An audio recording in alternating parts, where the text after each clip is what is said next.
አሰላሙ አለይኩም ረህመቱላሂ ወበረካቱ። ውድና የተከበራችሁ የቻናል ተከታታይ ቤተሰቦች እንደምን አላችሁ? ከኔ ጋር አልሐምዱሊላህ። አላህዬ ወጥቶ ተመቅረት አላህ ይጠብቀን፣ ከሙሲባ ሁሉ አላህ ይጠብቀን። የሴት ልጅ መከራ የወንድም የሴትም ነው፣ ግን የሴት ልጅ ይብሳል ወገኖች ማለት ነው። ወላሂ አላህ ይጠብቀን። ሴት ልጅ ከባድ ነው ወላሂ።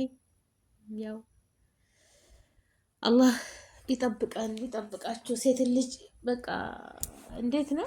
እኔ አባቴ አላህ ለጀነት ይበለው በጣም ይቆጣጠረ ነበር፣ ከቤት እንዳንወጣ እንደዚህ የት ደረስ የት በቃ ሱብሃንአላህ። ሴት ልጅ ወንድ ነው ያኔ ወንድ ልጅ ምንም ጣጣ የለበትም። በቃ ሴት ልጅ ግን ተደረሰች በኋላ በጣም ጥንቃቄ ሊኖርበት ይገባል። በቃ ጥንቃቄ እንዴት ነው? ራስን መጠበቅ የሚባል ነገር አለ። የአንድ ቀን መዘዝ አለ 9 ወር አይመዘዝ ይባላል። እና ወላሂ አንዲት ነገር ስተት አለ። በቃ መከራውን ሁሉ የምትሸከመው 9 ወር ድረስ ያቺ ሴት ናት። ይቺ ልጅ እንግዲህ ዛሬ ፌስቡክ ላይ ሲዘዋወር አይቼ ነው እና የሆነች እህታችን እየቀረጸቻት ቪዲዮ እርዷት፣ 14 ዓመቷ ተደቡብ መታ ነው አዲስ አበባ። እዛ እንግዲህ ተደፍራ ነው አዲስ አበባ ላይ ማለት ነው። ተደፍራ በ14 ዓመቷ 14 ዓመት ልጅ ሆና እንግዲህ ተደፈረች። ያአላህ ከባድ ነው ወላሂ። ገና ትንሽ ልጅ እና አርግዛለች። እንደምታዋት ሰው የላትም። ጨንቆኛል፣ ግራ ገብቶኛል ብላ አሁን መውለጇ እየደረሰ ነው። ሎሚ እየሸጠች ነው እየዞረች ማለት ነው። እንግዲህ አስቡት፣ ዘመድ የለም ምን የለም። ያው ፈጣሪ ግን አለ፣ ሁሉን ነገር የማይረሳ የፈጠራ ጌታ እሱ ተጎኗ የሆነላት።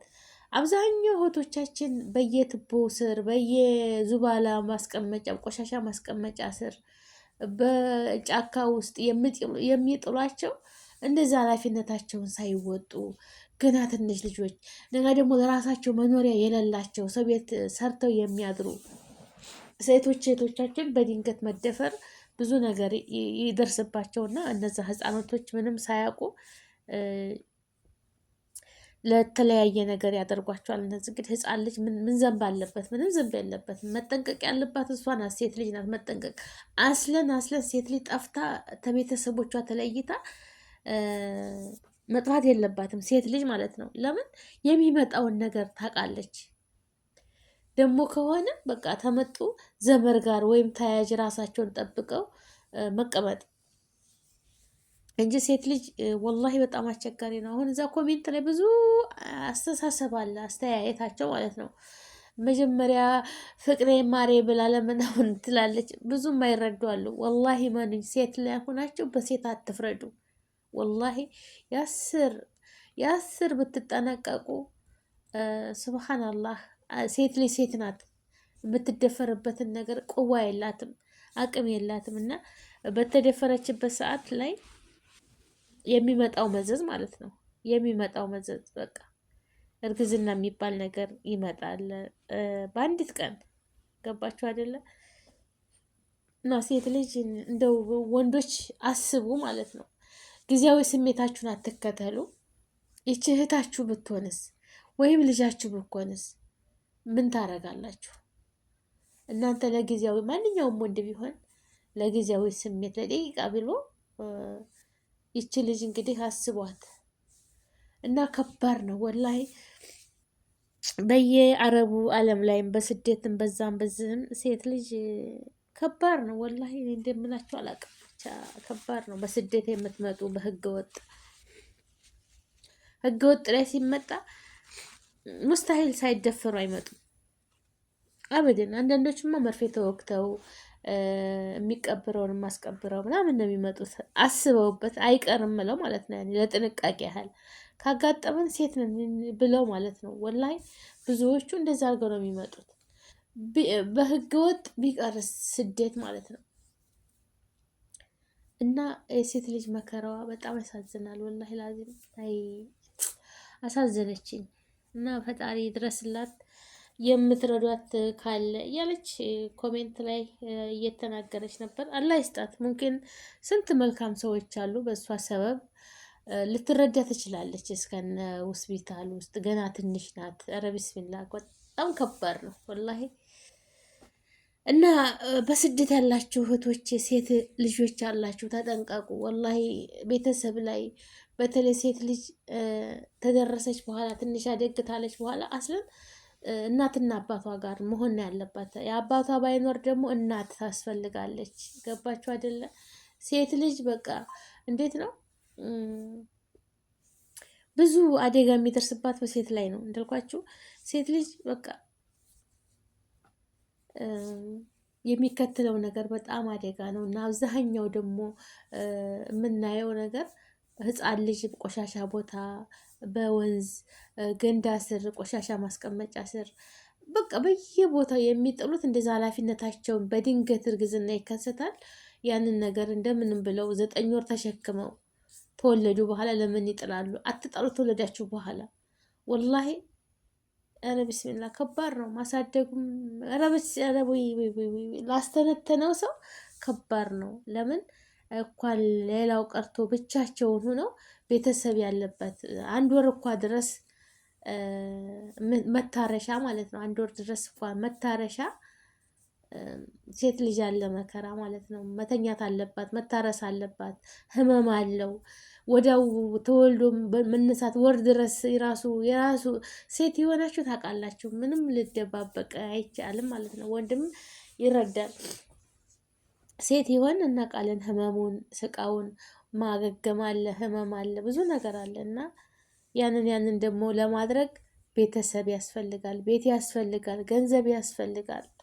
ከሌለ የለም ነው። ማደሪያ ያስፈልጋል። ጎዳና ላይ ሆኖ ግን ብዙ ያው ፈጣሪ መቼም እሱ አላህ የህለቃትን ነፍስ አይወስዳትም። ምንም እንትን ቢበዛ መከራው ቢበዛ ያልፋል። ያ ሁሉ ማለት ነው። የማያልፍ ነገር የለም። ፈጣሪ እኔ ዱዓ ማረግልሽ እህቴ፣ እንደው ምንም አይቸግረውም። እሱ የቋጠረውን እሱ ይፍታልሽ። በሰላም ወለጂ። ደግሞ ከረኞቹን ሰዎች አላህ ይጣልልሽ። የሀገራችን ሰዎች መልካም ሰዎች አሉ፣ ሀብታሞች አሉ። እንደ ቤትም ሰጥተው የምትታረሽበትን ምን ይቸግረዋል? እሱ የለቀሽ ጌታ ምንም አይቸግረውም። ሰበብ ነው። ይቺ ልጅም አሁን ቪዲዮ ቀርጻ የወሰተችሽ ለሰበብ ይሆናል። አይታወቅም፣ ማንም እንደሚረዳሽ አይታወቅም። እና በየድንጋው ላይ ቁጭ እያለች ድክም ብሏታል እና ከባድ ነው። ወንዶች እንደው ለሴት እህቶቻችሁ አስቡ። እንደው ለጊዜው ብላችሁ ለጊዜው ምንድነሽ የት ነሽ?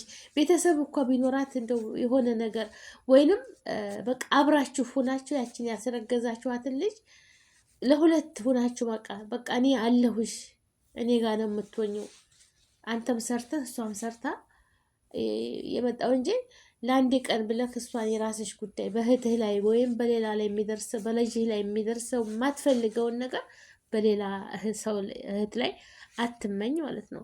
በዚህ ላይ በሽታ አለ። ይሄ በሽታ አለ ወላሂ ላዚም። ዝም ብላችሁ የማታውቁትን ታታስመረምሩ ምንም ሳትሉ ይሄ በሽታ በበዛበት ሰዓት ለአንድ ቀን ስሜት ብላችሁ ራሳችንን አደጋ ላይ አሁን በሽታ እየተስፋፋ ነው ያለው።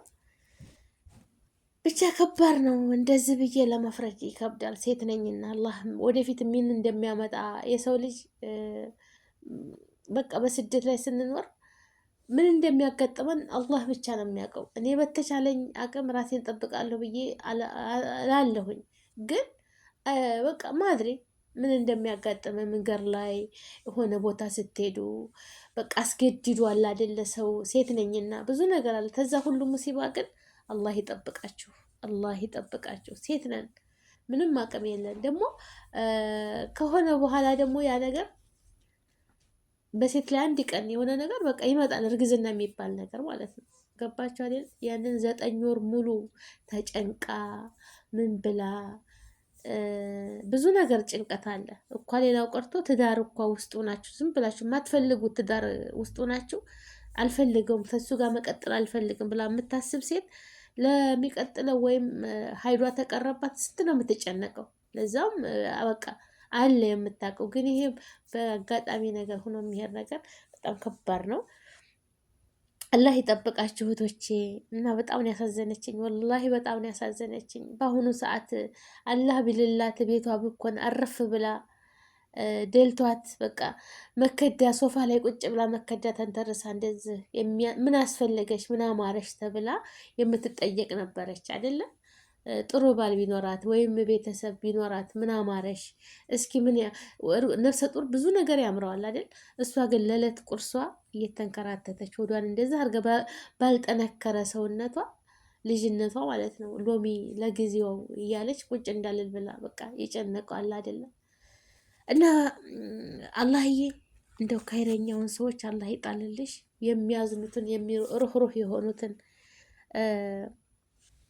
ለወገኖቻቸው የሚረዱ ብዙ የሀገራችን መልካም መልካም ሰዎች አሉ።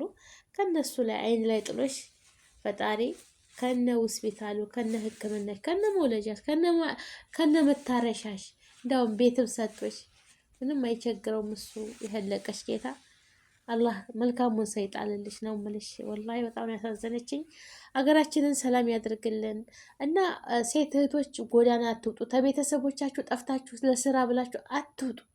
ሴት ልጅ በጣም ብዙ መከራ ነው ያለችባቸው። ወይም ቤተሰብ ካለ አዲስ አበባ ቤተሰብ ካላችሁ ዘመር ካለ በተያያዥነት እንደዛ ጥሩ ቤት እየተባለ ልሰራም ስራ አገራችን አሁን በጣም ኑሮ ውድ ነው።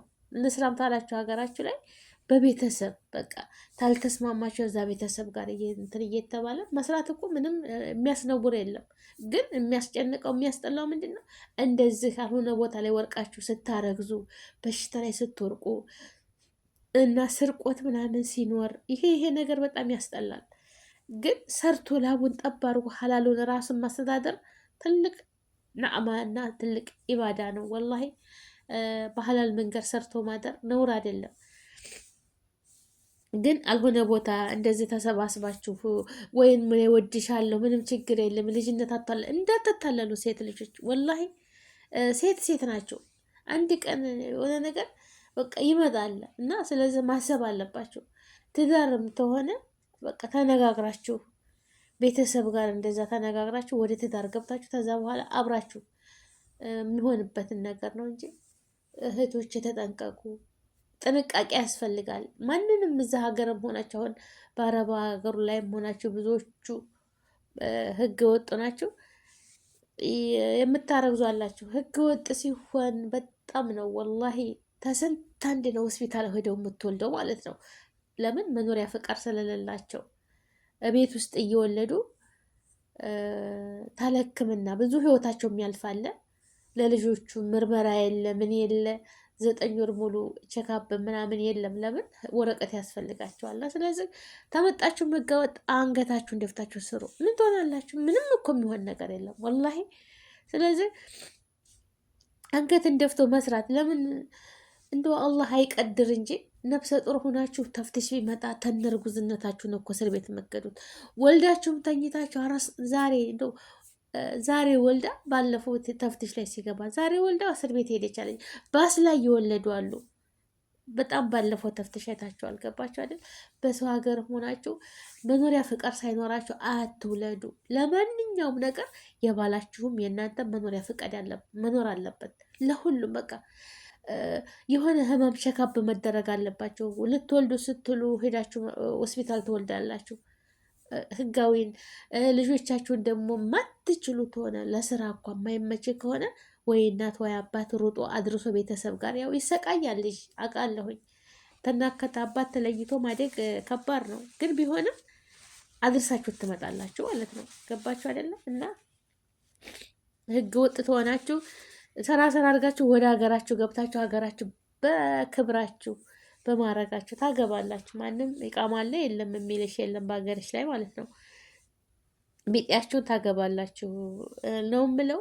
አላህ ይጠብቀን፣ ሀገራችንን ሰላም ያደርግልን፣ እኛንም አላህ ይጠብቀን። ሁላችሁንም እህቶች ወንድሞች አላህ ይጠብቃቸው። ወንዶችዬም ደግሞ እያሰባችሁ ለዚች አሁን ለዚች ለሚስኪን የዚች ልጅ የምታያት አለ ራስህ ታያት አለ አኬድ እያያሃት ነው በሚዲያ ላይ ተወስታለች። እንደው እውነት ጥሩ ወንድ ልጅ ከሆንክ ነገ ጧት አላህ ይጠይቀሃል። ራስህ ተንከባክበህ ብታርሳት። አባትም ያስረገዝከው ልጅ የራስህ ነው። ገባህ አይደል? አባት ነህ፣ መጠሪያ ነው እና ብትንከባከባት እላለሁኝ። አላህ እሱ ወኪል ይላክልሽ፣ ጠበቃ ይላክልሽ፣ የሚያርስሽ የሚረዝቅሽ። እንደው እሱ ምንም አይቸግረውም ፈጣሪ። አላህዬ ይረዝቃችሁ በያላችሁበት ዓለም ዳርቻ አላህ ይጠብቀን። ራሳችሁን ጠብቁ፣ ራሳችንን ጠብቅ። ከራስ በላይ ንፋስ ማንም የሚጠብቀን የለም። ሰውን አትመኑ። መሳሳት አለ፣ ግን ያው ጥንቃቄ ነው እንጂ አላህ ይጠብቃችሁ ነው የሚባለው። በተለይ ሰው ሀገር ሆናችሁ ወላሂ ጥንቃቄ ያስፈልጋል። አገራችንንም እኛንም ሰላም ያድርገን። አሰላሙ አለይኩም።